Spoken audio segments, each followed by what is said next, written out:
मुंबईतल्या कुर्ला भागात भरधाव वेगाने जाणाऱ्या बेस्ट बसची 10 ते 15 वाहनांना धडक। बेस्ट बस अपघाताला जबाबदार चालकाला पोलिसांनी केली अटक। अपघात ब्रेक फेल झाल्यामुळे की चालक मद्यधुंद अवस्थेत असल्यामुळे पोलिसांकडून तपास सुरू। पुण्यात आमदार योगेश टिळेकर यांच्या मामाचं अपहरण करून हत्या। सतीश वाघ यांचा सकाळी मांजरीतून अपहरण, संध्याकाळी उरळी कांचनमध्ये सापडला मृतदेह।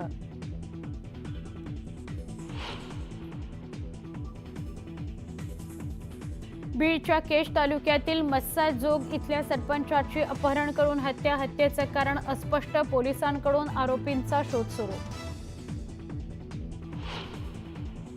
भाजप आमदार गोपीचंद पडळकर आणि खोत देणार सोलापुरातल्या मार्केटवाडीला भेट। पवारांच्या भेटीनंतर भाजपकडून प्रत्युत्तर देण्याची तयारी।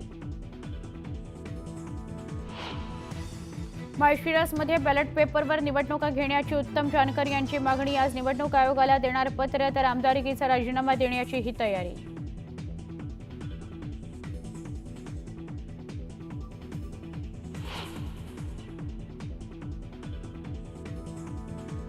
शरद पवारांच्या दिल्लीतल्या निवासस्थानी मवियातील पराभूत उमेदवारांची बैठक। ईव्हीएम आणि इतर मुद्द्यांवर होणार मंथन।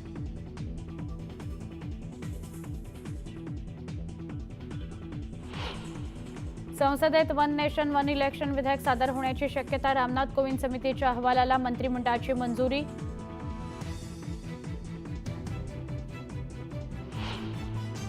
माघी गणेश जयंती आधी मुंबईच्या सिद्धिविनायकाला शेंदूर लेपन केलं जाणार। शेंदूर लेपनादरम्यान 11 डिसेंबर ते 15 डिसेंबर श्रींच्या मूर्तीचं दर्शन घेता येणार नाही।